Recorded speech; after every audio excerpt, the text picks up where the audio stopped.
Okay, let's go. So today another very fun snowboarding run, and this time there's no one on this snowboarding piste, so it was really fun to do, and as always very nice blue skies and amazing weather. But the snow was obviously not the best it could be, so there's not a lot of off-piste runs I could do this day, but it was pretty fun to have solid snow, let's say, with some powder on top of it.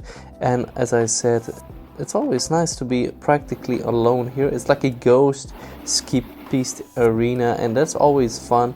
And as you will see, it's quite crunchy ice, so I had to be a bit careful because sometimes, yes, you could slip a bit, but in general I really enjoyed it.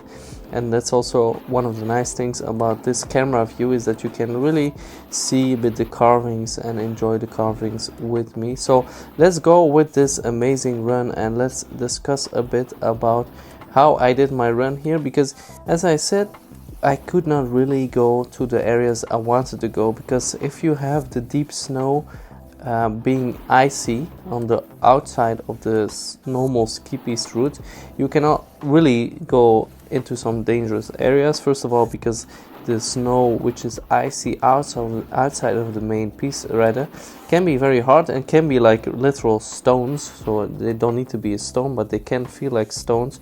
So it's pretty much impossible sometimes to go off piste on this run. And the reason why there's almost no one on here is one of the main things I like the most is late afternoon, especially if you already see that most of the people went home. You can go from, let's say, on the total other side of ski run. If you try to always catch like the last lifts back to your area, you can really see that most of the people have left. And that's very nice, of course, because you are really solo riding. It's like a very liberating feeling to be alone in a whole ski area. And that's also the case here. Even the lifts are quite empty, and there are two runs I have here for you. So I arrive here at the first lift, and as you can see, it's very little amount of people. Only my friends were waiting on me here. And then I go to the second run where we even have less people. So here I met my friends. So here we go again on another run, which is also very empty, and again blue skies, very nice run, and very nice snow, a bit better here. And here we decided to go on the left side of this amazing ski run, because on the right side it was a bit more bumpy.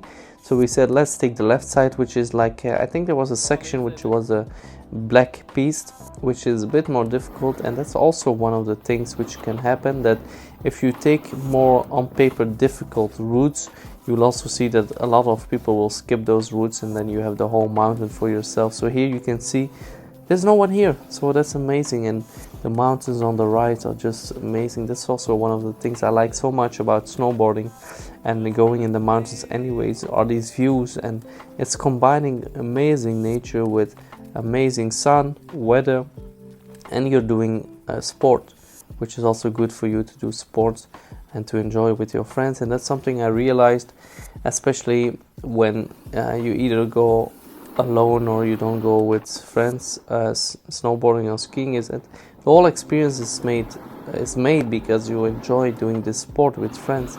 And actually that's for a lot of sports, or if not all sports, are done with one or more people. And in most cases you want to do these sports with people you enjoy and where you want to have fun with. It's like an activity that you enjoy with people and not alone. That's why you should do snowboarding, especially with friends, and enjoy it in a group atmosphere.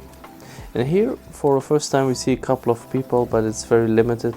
I always try to stay away from people as much as possible, to not get in their way or be having the risk of going against them. And here you can see the snow is very icy, so you have a little bit of powder on top, but if you feel below, like here, that there's a lot of hard snow below, it's pretty much impossible to keep a steady pace without really like exhausting your knees and your legs. And that's one of the things I really noticed, that it is an exhausting sport, yes, and you should take care of your body, but you should also consider the risks you want to take and know a bit what's dangerous, what's not dangerous, and where you can avoid certain dangerous areas. Like here You go off piste on a certain area if you already feel that the snow is not good, and potentially there's some risk of falling. You really don't want to fall on hard snow, because that's the recipe, let's say, for broken arms.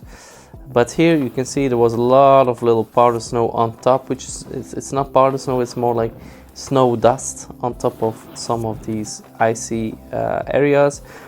Most of the time, because it's in a lower area. So here we are reaching the tree line. So you know, at certain points in the mountain there's no trees, because trees don't grow at a certain height anymore.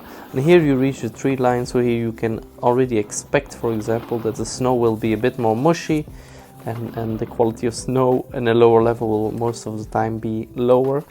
But anyway, still a very nice run, and I had a lot of fun. So if you want to see more videos and you enjoyed my channel, go ahead, have a look. I do a lot of stuff, snowboarding, anything really. I enjoy documenting my life, and that's why we are here today. So enjoy, like the video, and see you in the next one. Bye bye.